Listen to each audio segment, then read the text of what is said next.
Alright guys, welcome back to VALORANT News. The VCT Americas is rapidly taking shape and massive storylines comparing last year to this. Loud, the team that won the Americas playoffs last season, they are now absolutely in the gutter, and Crew, the team that was the bottom last year, they are looking arguably unbeatable at times. What does this mean for the playoff qualification situation? Loud in an incredibly tricky spot, but it is still potentially possible, and Sentinels, they're likely it is looking more so than it was before, but they need evil geniuses to not win any more matches. Very much interested in your thoughts in the comments below. Hit the like button if you enjoy. Subscribe if you're new as always. I would greatly appreciate it. First of all, couple of updates really just on the Chinese side. EDG, of course, they're looking good. Thought it was crazy just to see, the support of course, in China and, the level of security that the guys had as well. Because as they exited the VCT China arena last week, as, celebrities, Kang especially in the country for sure, we've got to talk though straight away about EMEA because lots of games to get into, massive implications and storylines. We had Heretics, they took down Team Liquid, clean 2-0 in the end,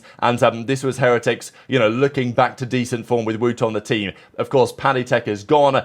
They got this guy, the visa situations were complicating matters, but I got him back in, 34-19, they got a clean dub. Man, Liquid are not good, at all. These guys are atrocious, 13-2, 13-7, even on Liquid's pick. It's been bad to watch, and it's interesting, isn't it, really, that Nats and, Yampi and these other guys, even on, as we'll see in a second, the other matchup that was played between Vitality and Gentle Mates, safe, and, how about getting those guys back together? It's just, the EMEA region is so difficult to call and predict right now, but one thing that is true is that Liquid are very underwhelming. This series, though, was a big surprise to me. If you'd have told me this series, yep, clean series, 13-5, 13-5, and I said, yeah, Gentle Mates, they're not really all that, are they? But no, Gentle Mates won the series. Vitality got pretty much trounced here, and it's a great storyline for Gentle Mates, because they looked very underwhelming, I'm not going to lie, so far this stage. But, I don't know, somebody told them that it was Ascension Finals or something, and they just turned up big time here, because Vitality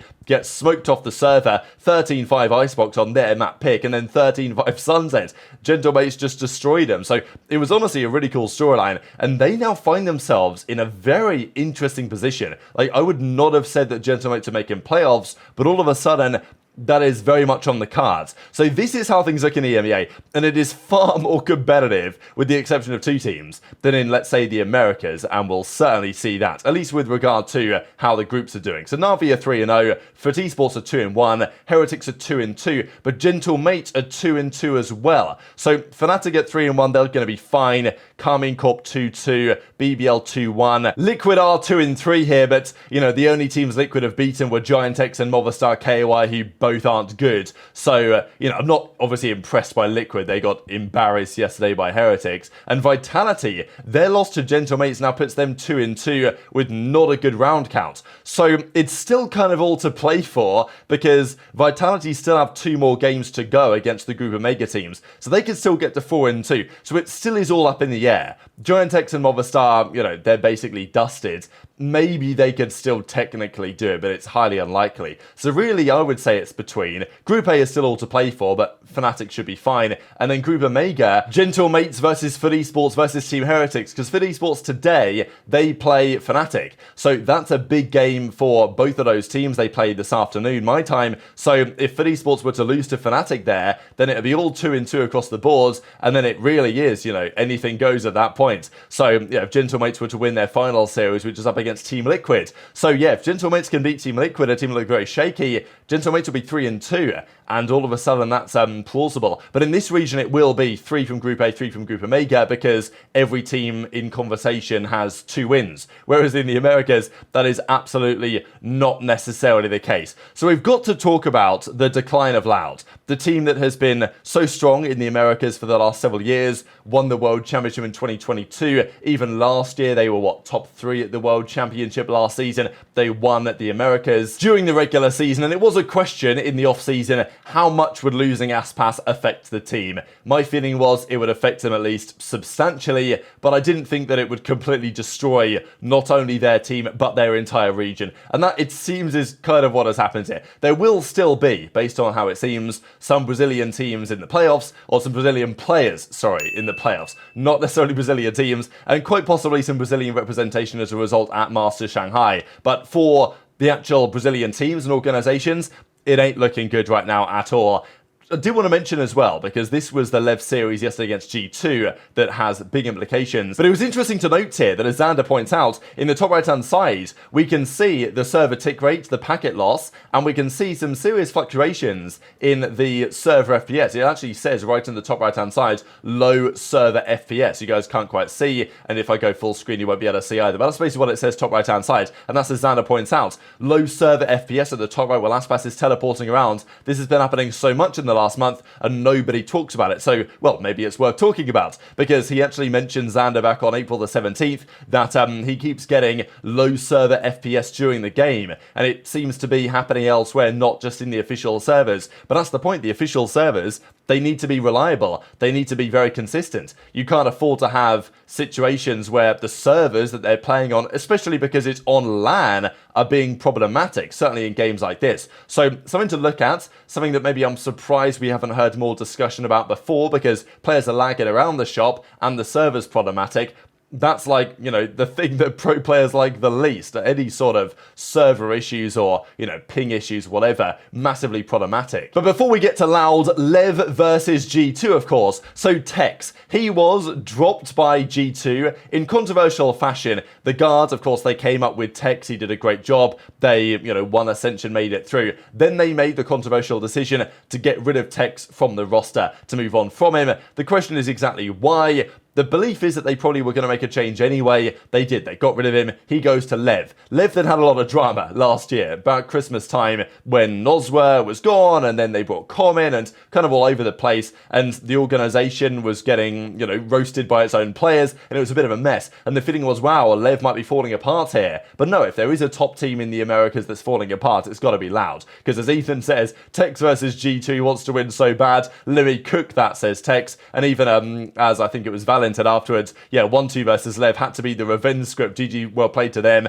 I'll get you next time. But G2, this was a pretty important defeat for them in the grand scheme of things, and also an important defeat for G2 in the grand context of, you know, Sentinels, let's say, trying to get through the group, because Sentinels are still in a reasonably good position to do so if they win out effectively. But Lev take them down 2-1 over G2. This was not even especially competitive.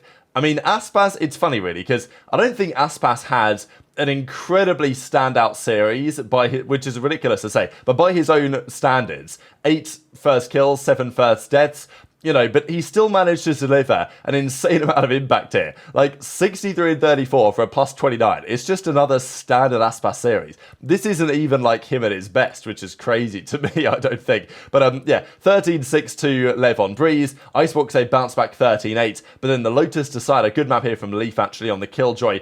But then it was 13-9 back. So it was competitive for sure. But Lev, bit too strong. Mazzino with a great performance here on the Omen on the final map. And yeah, Icy, the new pickup from G2, just hasn't really had an especially good series yet. They dropped Net controversially for Icy. And yeah, I wouldn't say that it's proved at all that he's improved their roster. So G2 go down. They're still competitive enough, and losing to Lev, the way that Lev are currently looking, is, you know, not a massive deal. But it is a massive deal when your group is this competitive. And when you have, for example, Crew Esports, who are getting this major Messi buff right now. And honestly, this is crazy to me. Like, Crew Esports, right? They didn't have a win last year. They were 0-9 of the regular season. Now, sure, they still came out and had this great run at the last chance qualifier to get through, which was pretty absurd at the time. But yeah, for whatever reason, when Kesnet plays these guys, he just has their number right. So Crew Esports, I mean, what a turnaround. And also, I've got to say, like, Loud, they've got to be, you know, lost in many ways. Like, Quick has not been anywhere near the replacement that they needed for Aspas. And the fact that Sadak is IGLing and is effectively the best player, like, Toys had 0 first bloods in the entire game, Les was not playing well at all. It's like they've got to be mentally boomed at this point. Like, I can't see another explanation for the fact that they've regressed this much. Like, 13-8, 13-8 to Crew is not a result you'd expect. Now, Crew look very good. I really want to compliment them. And Heat, of course, is a Brazilian player that may end up at Shanghai, who knows? But it's not going to be Loud on this evidence. Loud still technically could make it. But I think that all the evidence points towards that's not going to happen, and the regression has been kind of wild. The regression has been wild, and the remarkable thing to me is that Aspas going to Lev seems to have effectively killed the Brazilian scene. I mean, Loud are 0-3, Fury are 0-3, MIBR are 0-3. Like, they've barely won maps this stage, any of these teams. So, yeah, the fall from grace has been immense. I wonder what changes they might consider making if they don't make it through, because they're probably not going to,